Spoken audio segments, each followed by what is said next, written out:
Bernadine, hi, welcome to your first virtual Speakers for Schools talk. Thank you for having me. It's really great to be here.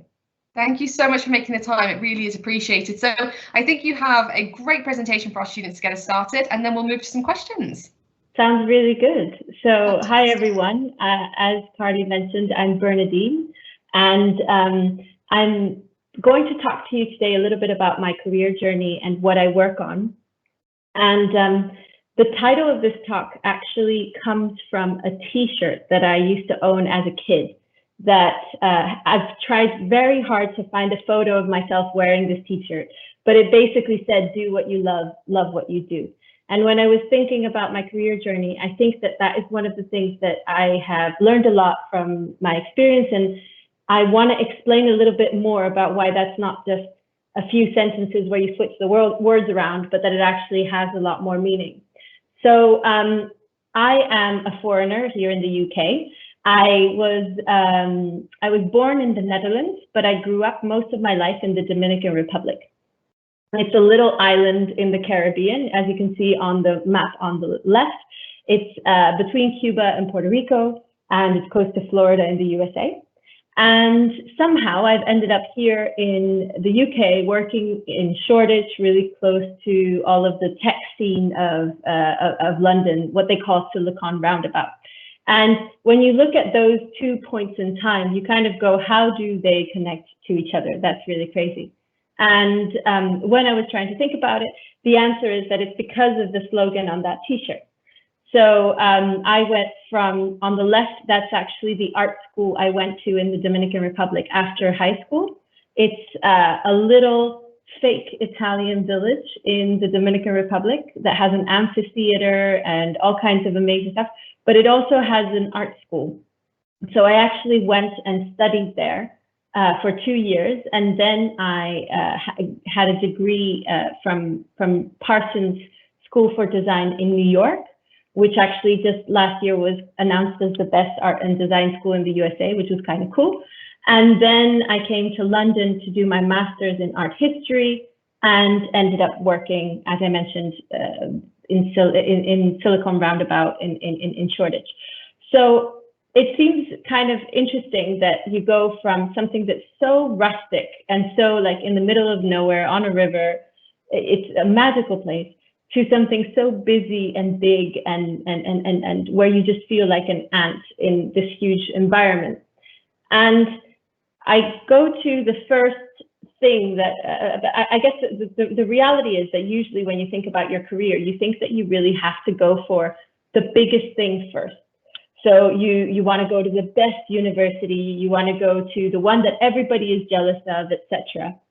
But the truth is, what I would say is that it's more important to focus on what you love doing and where you can best do what you love doing. So for me, that actually looked like this. That's me on the picture. It's a bit blurry because this is old photos. But basically, my friends and I at art school, we were in t-shirts, staying up all night, creating amazing designs, doing drawings, working on projects, and doing what we love. And because it was what we loved, even though we had hardly any sleep, you're living on your own for the first time, so you don't even know how to cook your food or how to, you're learning so many things on the go. Because of the fact that you do what you love, you don't mind. So I think that it's really important that you think about what it is that you find interesting. And then it's not about what it looks like to the outside world or how fancy schmancy it sounds. It's more about how much you would like to stay up all night working on that project. And then it goes to love what you do. So that kind of relates to it. It's about finding out what you love and then love doing it. So as I mentioned at art school, we were really committed to doing what we were doing and everything, but we did it with a lot of professionalism. Even if we were in a t-shirt and jeans and flip-flops, we tried to learn everything we could about what we were doing. We would do life drawing classes where you had to draw the model without any type of photographic references and create hyper-realistic drawings. We had a whole semester where we were not allowed to use color. So you were basically in 6 months only using black and white. in order to learn how composition works and how you can make an image work in black and white. And then you start bringing in color, because color can sometimes be a trick that you use to make an image interesting. But actually, if you can make sure that the underlying image is interesting, it actually brings something in. So the reason I'm giving that example is it's about really going deep and taking it seriously and thinking well about what you're doing. And so then, as a result of that, having that basis, I could go to the big cities of New York and London to encounter kind of the intimidating art world, the art world where you have artwork selling for 160 million, like the one at Christie's on the screen, or art fairs where you walk around and you feel like everyone is super intimidating, or going into a museum where you have these big doors and you're like, what am I doing here? But because I had that foundation of having done what I loved and being quite confident in what I had already done, I could go into these new situations with more confidence and feeling more assured that I knew what I was doing. And basically, the art market is a really interesting market. There are about 32 million works of art sold every year around the world. There are about 80,000 museums around the world. And so, I mean, it's a huge market. And what we at Vastari started thinking about doing 8 years ago was to try and connect them using the internet, which back then was still innovative, even though it doesn't sound like that long ago. So we built up a platform where we could tour exhibitions around the world. So I don't know how many of you listening in today have gone to a museum and gone to one of these exhibitions where they're only available for a few months.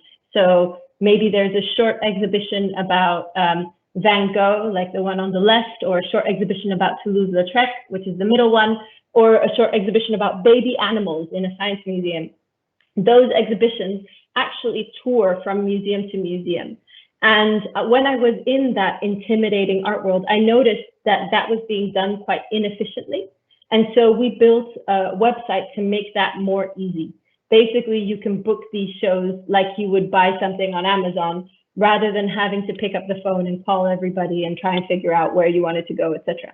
And we built it even though I wasn't one of these fancy schmancy people. I wasn't one of these people who knew everyone, but I had confidence in the knowledge I had and the training I'd had by doing what I loved. And I suddenly remembered, actually, the t-shirt I wore actually had a third line to that slogan. I always remembered the do what you love what you do. But actually the third line of the slogan, which I had forgotten, but I remembered the other day, was that the world will come to you. So if you do what you love, and if you love what you do, the world will come to you. It's not that you have to go to the world. And it's been quite interesting because I trained in art. I've trained as an artist, so I can make a really realistic drawing. I've trained in graphic design, so I can design something on a page and do a logo. I've trained in web design, but what I never expected was that by being in this space, I've actually started talking about blockchain, about machine learning and artificial intelligence. I got to join Microsoft Ventures here in London. I got to think about how distributed devices are going to impact the way that exhibitions are going to be happening in the future.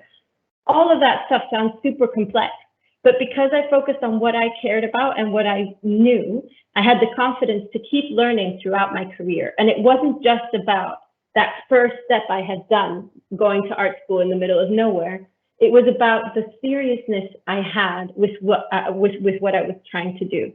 So now the image on the bottom left of this slide is me doing one of my first pitches in Amsterdam, where I was pitching the business idea. And nowadays, I actually go on stages around the world. And actually, that auction house, Christie's, that I showed with the $160 million artwork, they co-hosted an event with my company on blockchain in 2018, which is the middle image on the right of the screen. So basically, by just being really passionate about a specific subject, I got a lot further than being too broad. So if there is something that you really care about and something that you want to get into, I don't think there are, people tend to think like, oh, you should study law, you should study finance, you should study history. Whatever you want to study is really interesting. But whatever you do, don't do it because you have to. Do it because you love it, and then love doing it. Because then if you really love what you're doing and you do what you love, then you will see that the world comes to you. So that's my presentation. I hope it's inspired you a little bit in terms of my career journey and what we've been doing. And yeah, Carly, I'm super happy to take questions if there are any. Absolutely, that's great. Thank you so much, Bernadine. So we have had a few questions submitted from our students, which is fantastic. So just thinking back to your kind of journey to art school, one of our students has asked, what was it that really made you want to do that, I guess? What first sparked that interest and that commitment to do that as well? I actually had the grades to go study something else, and I was actually deciding between physics and art, which might be really crazy, but those were the two subjects I really found interesting. And I actually, on the summer before I graduated, so that was 12 months before my graduation, so in the penultimate year of high school, I did a summer course at art school. It was only, I think, a week or two, but it gave me an idea of what to expect if I was going to go to art school. And I really liked it, and I really liked what was going on there. I thought it was a really interesting subject, and I kept thinking about it for the rest of my last year. So then that really inspired me to apply to art school. That's fantastic, thank you. And one of our students here, Zavina, is really interested in knowing, when you were at art school, what subjects did you do and what did you enjoy the most? So I mentioned the life drawing classes. I definitely enjoyed that because I guess part of the reason I also like science is because I like to understand how something works. And a lot of the life drawing was also about anatomy. So we had to draw a skeleton without any muscles on it, and then start drawing the muscles, and then start drawing the whole body. So you could understand how a human body works together, and then be able to pose it in the right way that I found interesting. So that was definitely really interesting. And then the other class that I hated, but then ended up liking, was a class that was about design, but in 3D. So you had to build 3D models of things. And I still remember I hated it because one of the assignments was to create 100 cubes that were exactly the same size and exactly the same shape. And they were made out of paper. So you had to make them out of paper. And if the professor dropped it on the floor, it had to lie flat, because that meant that you had created the cube the right size, that it wouldn't fall over. So that's really annoying. It's really fiddly, and you have to do 100 of those. It was so annoying. But actually, it teaches you to think in 3D. And an example even today of how that's relevant to me is exhibitions are starting to go online. So there are more and more virtual reality exhibitions. And when you look at a virtual reality exhibition, you have to be able to think in 3 dimensions. So that annoying class that I had to measure things out so carefully and figure out how to build these 3D models physically helped me understand virtual reality digitally. That's fantastic. And that must have, creating those 100 cubes, all the exact same shape and size, must have created kind of a lot of patience, I guess. I guess that's maybe another skill, was patience, yeah. And now you understand why we were staying up all night working on these things, because it was really quite frustrating. One of our students here, Sala, says, hello. What made you realise that your current occupation was your kind of ultimate option, your ultimate career? Was there a moment for you when everything clicked together, I guess? I think that my career is still not finished. So I don't think that I ever had a moment that I was like, this is it and I'm done now. You're always learning, and there are always new things coming about that then make you think, maybe this changes things again. So even now, in the last few months with the lockdown, people can't go to museums. How do museums go to people? So I guess what I'm trying to say is that if it starts being that you're like, I'm comfortable in this job, I'm going to be in it forever, maybe then you need a new challenge. It'll get boring after a year or 10 years. So I think a career always keeps growing. I hope I'm making sense. But I did sometimes have hesitations of, did I study the right thing? Is art school the right thing, etc. And that's why I continued studying my master's as well, because I was like, when I graduated from art school and then did my degree in New York, I had all the skills to become an illustrator and graphic designer. And I worked in that for a little while, and I realized that I wanted to go deeper and older. So not in terms of like what's being made now, but more about what was being drawn 100 years ago or 1,000 years ago, which is why I then did my master's degree in art history, to kind of get more knowledge, gain more knowledge in the historical elements of art and design, so that I would be able to work with older things. So I guess what I'm trying to say is, every step of the way I was happy in what I was doing, but I was always thinking about how I could do more and change and evolve according to what my interests were at that time. Fantastic, thank you so much. A few of our students are really interested in knowing if there was anyone in particular or anything that really inspired you throughout your career, Bernadine. I don't know. I'm definitely very inspired by artists. I think that if you're able to think of new ideas and make a really complicated concept into something simple, it's really inspiring. And I also am inspired by internationalism, I guess, in terms of like, my family's originally Dutch. I grew up in the Caribbean. I lived in South America. I then lived in New York and in London. So people who talk about the world and how it's connected really inspire me. And I mean, there's like a really niche author called Arjun Appadurai who writes about the world transnationalist world, which is like kind of, what does your culture mean and what does your existence mean in a world that keeps having borders blurred and people having different backgrounds, etc.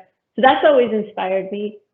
And from a business point of view, I think that I get inspired by the same people as everyone. I keep getting ideas that are like what everyone would say. But I mean, if you look at someone like Elon Musk and the way that he set up so many different businesses and was able to find a problem and solve it, I find that really inspiring. But then I even get inspired by people like Kim Kardashian, who looks really superficial. And when you look at her program, it's all about makeup and just whatever. But if you look deeper, there's a business mind behind it. And she's really thinking about marketing and how to release products that are relevant to the market and all of these types of things, again, in what she loves. So yeah, I think maybe they're typical things, but it is I find it inspiring when people do that. That's fantastic, thank you. And we have a few questions here about your favorites. So we have a question about your favorite period or style of art, your favorite artist, and what artist or art style are you most interested in at the moment? Yeah, definitely my favorites have evolved over time, because every time I see something new, I get inspired by that. So my all-time favorite style of art is probably modernism. So it's during the time of kind of early 20th century, so exactly 100 years ago, when art was really trying to abstract itself. And the camera had come about at the end of the 19th century, so at around 1900. And so it didn't make sense for art to just try to copy life because the camera could do that. So all of a sudden, art had to become more abstract and start thinking about what could we do that was better than a camera. And that's when you start doing really cool stuff. So throughout my entire career, that's been my favorite time period. And people who were important at that time are people like Picasso, who everyone's heard of, right, with Cubism, and George Braque, who put it together with him, and Matisse, who was also a friend of his, Henri Matisse. But then you also have other artists that were also at the same time that were looking at it from a graphic design point of view. So there's like the Bauhaus school in Germany that was looking at composition and a lot of that black and white study that I'm talking about that was early 20th century as well. Then what I find really interesting now is actually we're at a similar time to the time with modernism now, because what was really interesting back in the early 20th century was that you had the camera, and it was like, oh, well, if you can take a picture of that, why do you need to paint it? What we're coming to now is that you can train an AI, a robot, or really it's not a robot, it's like a machine. You can train a machine to paint, and they can do abstract painting. They can create images that are quite cool. So if a computer can make an image, what's the point of a human-made image? What is different from a human-made image to an image made by a computer?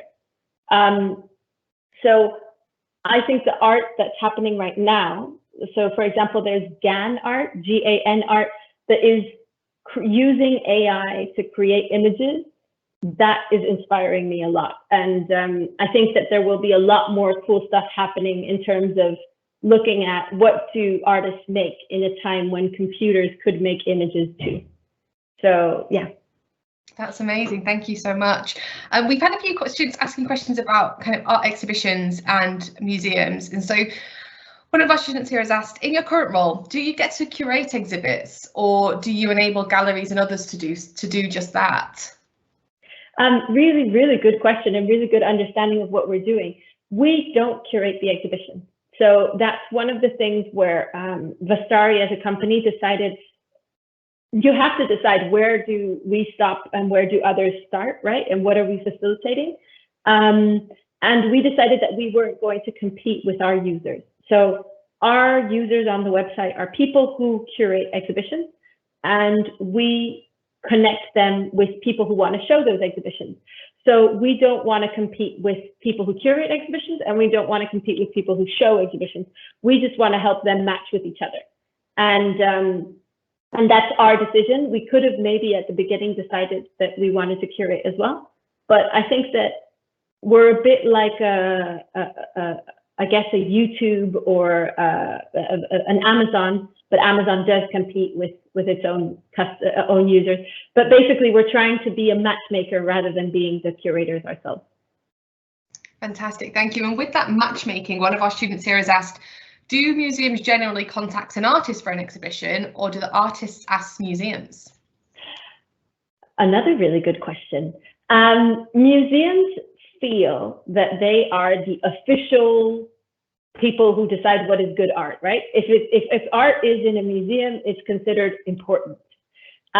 So there are a lot of rules around how a museum chooses what they're going to show. And if they show works by an artist who is still alive, like the exhibitions of David Hockney that are happening at museums, or exhibitions by Cause, who's a street artist, or exhibitions by Banksy, those exhibitions are created together with the artist, but the museum will decide that they want to show that artist.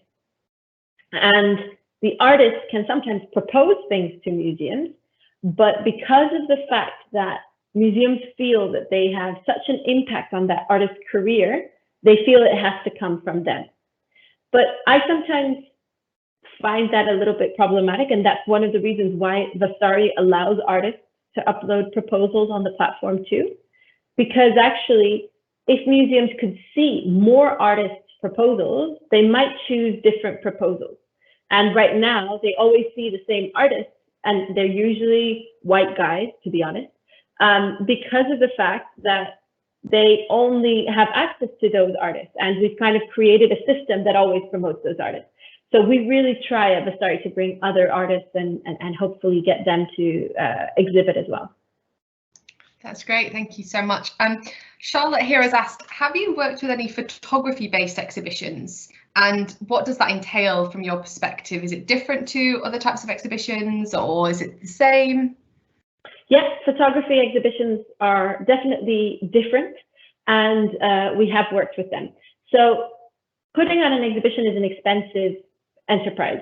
It can cost £5,000, it can cost £500,000, or it can cost millions. Some of the exhibitions at the V&A cost millions to put on. And the photography as a medium is slightly easier to set up because of the fact that you can either have less shipping costs because they're very thin and they don't have to be in these big crates, you can actually ship them quite easily. Or because if the artist is living and they're happy for it, you could even send a digital file and print it at the site where it's going to be exhibited, rather than having to ship the original work. So a lot of museums really like exhibiting photography because of the fact that it is more logistically easy to do. That's a really like non-art loving answer. It's more of a financial, logistical answer, but that's one of the reasons. And then of course, there are many museums that focus only on photography. So for example, in London, there's a museum that's called the Photographer's Gallery. And that museum actually doesn't have a permanent collection of its own. So it doesn't own any artworks, any photographic artwork. They only exhibit collections from other places. So they will partner with people who own photography, foundations, other museums, and exhibit those exhibitions at their museum. So they are only looking for photography exhibitions.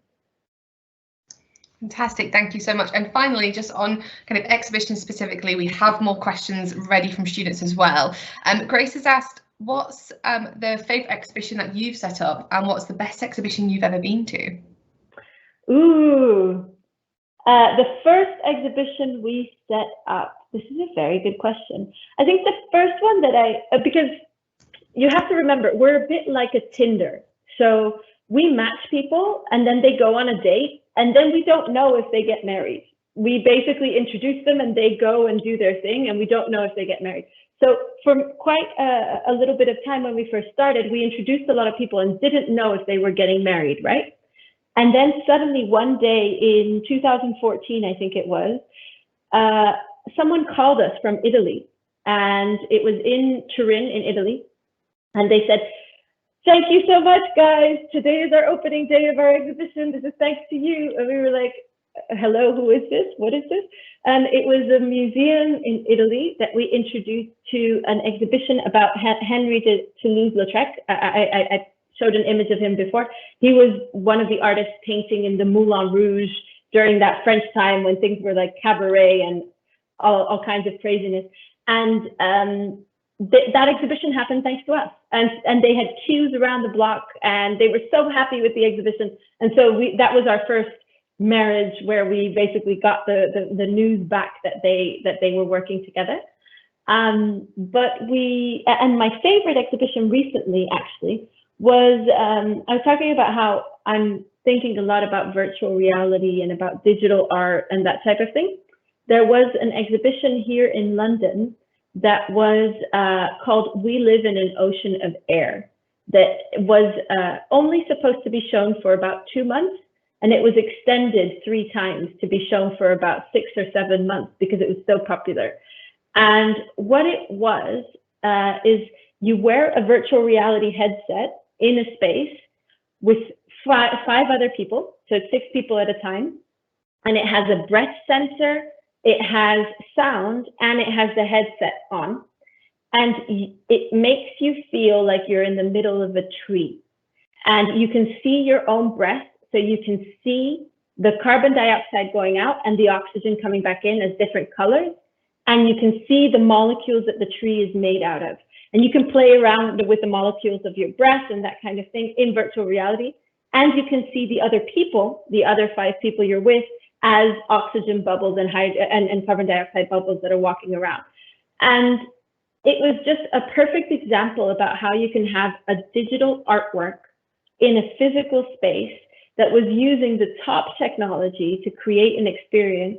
Oh, and it smelled like the Sequoia tree too. They even had the smell of Sequoia in the room. So it was just this amazing immersive experience where you understand how these molecules work, but also it was an art experience. It was absolutely marvelous. That's amazing. Thank you so much. And just based on your conversation around museums and how they work, one of our students has asked, how actively do you think the museums you work with are trying to show more diversity in the artists that they display? This is something that's very close to my heart because I came from the middle of nowhere, as I mentioned. So kind of seeing always the same story told, I often think, well, there are other perspectives to that story and there are other people.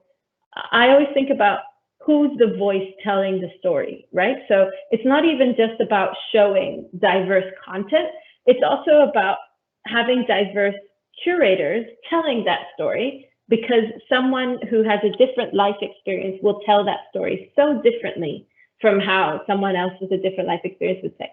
So I think that having these international collaborations actually, so when exhibitions tour and they go to new places, is really important because you can bring someone else's storytelling into your museum.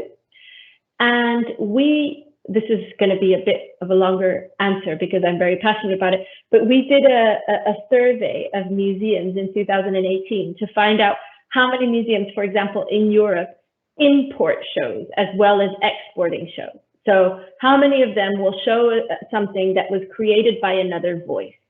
And the percentages were so much lower in Europe compared to the rest of the world. And so I do think that museums in Europe have a feeling that they are not doing their job unless they tell the story. And I think a mental change has to happen to help museums start thinking that they don't have to tell every single story through their voice, but they could actually invite other voices and bring other exhibitions into their own spaces rather than curating their own every time. So yeah, we've done a lot of research on it. Diversity is really important, but a lot of things need to change in Europe to get that diversity there. Absolutely, thank you so much. So just moving on to kind of a series of questions where I think our audience are really starting to think about preparing for their own futures post-school and college. Lauren has asked, just thinking back to your time at art school, were you ever scared that you wouldn't find work or a job after art school? No, because you can always become something. You can always get a job like cleaning or doing working at a bar or something like that, right? I guess I wasn't so worried about that because I thought, well, I'll do whatever needs to be done for a short period of time until I can do what I need to do. And I think what was most important, if I look back at all of my experiences, is while I was at school, I was working. So I worked in the office of the university. I worked for an agency. I did all kinds of things. And when I did those jobs, even though technically the most important thing at that time was my studies, I took those jobs just as seriously. So sometimes people were a bit annoyed with me because I kept going like, can you give me more work? I want to do more things. What else can I do? So the person that I was working with was like, chill out. This is just a job you're doing. You don't need to do so much. But then slowly they would give me more responsibilities. And actually, my job in university led to my first job outside of university because I had started working for them for free or for very little, like they were only covering my bus pass. And I took it so seriously that I was doing it while I was studying and I would put everything into that. And so as soon as I was graduating, they said, we can't live without you. You're doing so many things for us. Can we offer you a job? And that was actually my first job. So I think it's not about being scared. It's about putting energy and action into whatever it is that's scaring you. So if you get those experiences under your belt and you take them seriously, you don't just go for ticking a box, but you actually go and do work and want to contribute, then people will give you a job. Because at the end of the day, they don't want to do all the work themselves. So if you can help them do the work and actually be useful, they'll give you a job. It makes sense. It's just about thinking about that way. Now, there's one small thing I want to say about that as well. A lot of people think that going to art school equals a job as an artist straight away. And it's kind of similar, where you just have to find jobs and put your everything into it. But it's a little bit harder when you're just an artist, because you might have, you might need to find ways to get money to be able to just create art for a little while. So then it's about saving. So I have a friend who is a professional artist, and she will work for a few months to be able to save up money, and then do a few months just creating art. And so you kind of have a strategy about how to do some things that you need to do to be able to do what you love, right? And try to find jobs that kind of relate a little bit, so they're at least a little bit inspiring, so you can have time for your art. But yeah, I think that at the end of the day, at least in my experience, if you take your job seriously and if you give it your all, you will get hired. Fantastic, thank you so much. Kaz has asked, I'm heading off to uni to do an art history degree this year, and I'm really excited, but the world of art seems very intimidating and unknown. Do you have any advice?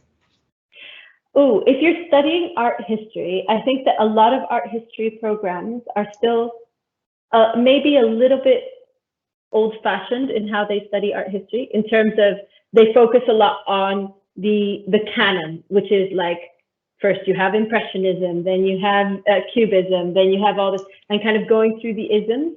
And definitely you need to learn that. It's super important to be able to talk about it confidently and to know what that canon is. The canon is the standardized way of looking at art history. But there are many things that if you have those skills, it'll help you have more opportunities and inroads into that intimidating art market. So the art market is not very good at social media, at marketing, at understanding how to sell to people my age and younger. And they don't know how to do video content very well. They don't know much about data science. So if you train and have kind of a side hustle or a specialization in one of those digital skills, they will need you. So it will not be intimidating, because you can go to a gallery that has a pretty crappy website and you can say, hey, I know about art history and I can help you improve that website. How about we do that? And then it won't be intimidating at all. That's fantastic, thank you. So if you've asked students here, we've got a time for about 4 or 5 more questions, I think. So one of the students asked, how do you develop your own art style? Is it mostly through just practicing and trying out different things? Yeah, so I think I'm a specific school of thought when it comes to art styles. So I think you need to learn to copy from everyone before you create your own style. And people sometimes think, oh, if I copy people, I'll lose my own style, because then I'll only be painting in their way, or drawing or sculpting in their way. And I don't think that's true. I think if you can, all of the really, really good artists that I love and respect learned how to do the traditional stuff and then started inventing their own style. And if you can learn the light and shades and understanding how a space fits in, how a shape fits in space, and how all of these things work together, then your style will come always, because you are you. And so the fact that you are you is never going to go away. It's about learning the technique and learning the skills to be able to do oil painting in a specific way, or to be able to do sculpt a person exactly how they look, and copying the way that Rodin would have done it, and copying the way that Matisse would have done it, or the way that Frida Kahlo would have done it, and then doing your own version. Because even if you copy to your best of your ability, history has shown the best copies, people still can find out who the original was. So if people who have spent decades perfecting their copying skills are still not able to copy perfectly what an artist did, it shows that style doesn't go away. Your style is always there. And if you just learn to copy, your style will come through. Fantastic, thank you so much. A few of our students have asked questions around your views on digital art as well. So Lauren and Sue have both asked questions around that. Do you have any views on digital art at all? Digital art is such an under discussed medium. Like it's not discussed enough, and people don't, there are not enough terms to describe it, and it's still a little bit of a niche in the overall art landscape, but it is so important. I sometimes think of these digital artists as almost the impressionists of our time, because they are using amazing technology, they are changing the way art looks, they are looking at it really deep, and people don't understand it yet. But the thing that I would say is that go deeper than just thinking digital art, because there's digitalized art, which is basically when you take something that exists offline and put it online. There's digital native art, so when you create something that is made to be seen in a digital form, whether that's on a screen or in a virtual reality headset or whatever. And then there are hybrid solutions where you're using digital tools. So there's an amazing collective from Japan called Team Lab, and they basically use digital tools to create physical experiences. And that technically could be seen as digital art too. So I think that it's a really cool space. It's not been written about enough.